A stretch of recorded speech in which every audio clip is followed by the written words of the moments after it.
Perang melawan virus corona masih berlanjut. Sampai video ini dibuat, jumlahnya udah naik sampai segini banyaknya. Dan yang lebih menyeramkan, ini masih bisa banget naik berkali-kali lipat kalau kita nggak bergerak sekarang juga. Jadi yang menjadi pertanyaan besar adalah, akan secepat apakah penyebaran virus corona di Indonesia? Kita mesti tanggap, Gubernur Jakarta udah ngelakuin simulasi yang nunjukin bahwa kalau kita nggak bertindak dalam 2 minggu ke depan akan ada 6.000 kasus hanya di Jakarta sendiri. Bayangkan itu baru Jakarta, belum se-Indonesia. Jangan sampai kita kayak negara lain yang juga sekarang kewalahan ngadepin pandemi ini.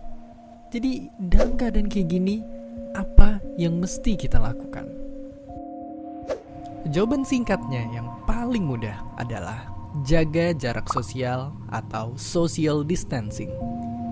Ya, karena data nunjukin dengan ngelakuin jaga jarak dan diam di rumah, penularannya kita lihat bisa turun sangat drastis.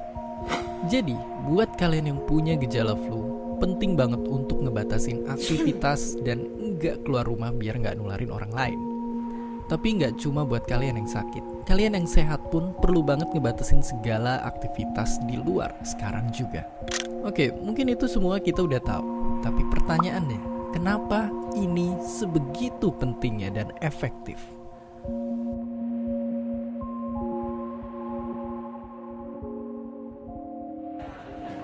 Jawabannya, karena virus corona punya jurus hebat yang bisa bikin dia sembunyi di tubuh orang yang sehat. Yang mengerikannya adalah bisa aja kita sebenarnya udah ketularan, tapi kita nggak ngerasa sakit karena imun tubuh kita kuat. Tapi kenyataannya, begitu kita kontak sama orang yang daya tahan tubuhnya lagi turun, kita bisa nularin virusnya ke mereka. Biar gampang kebayang, lihat ilustrasi ini.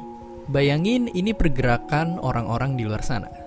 Coba untuk sementara kita bayangin kalau virus corona ini tiap kena orang baru akan langsung nular. Ya, terlihat mengerikan. Tapi meskipun begitu, kabar baiknya kalau kita udah sembuh dari suatu virus, kita jadi lebih kebal dari mereka. Jadi kemungkinannya ketularan lagi itu sebenarnya kecil banget. Tapi yang mesti kita waspadain kalau kita nggak ngebatesin aktivitas dan kontak fisik, dalam waktu cepet banget bakalan ada banyak orang yang langsung tertular. Beda ceritanya kalau hampir semua orang memutuskan untuk ngelakuin social distancing dan ngebatesin aktivitas dengan diam di rumah aja, laju penularannya bisa jauh kita perlambat seperti yang terlihat sekarang. Tapi ya, tadi semua itu cuma simulasi. Aslinya, virus corona bisa nyebabin jatuhnya korban jiwa. Banyak orang yang mungkin bukannya sembuh, malah meninggal. Jangan sampai kita terlambat dan bikin banyak orang terdampar di UGD tanpa dapat pelayanan atau fasilitas karena jumlahnya terbatas.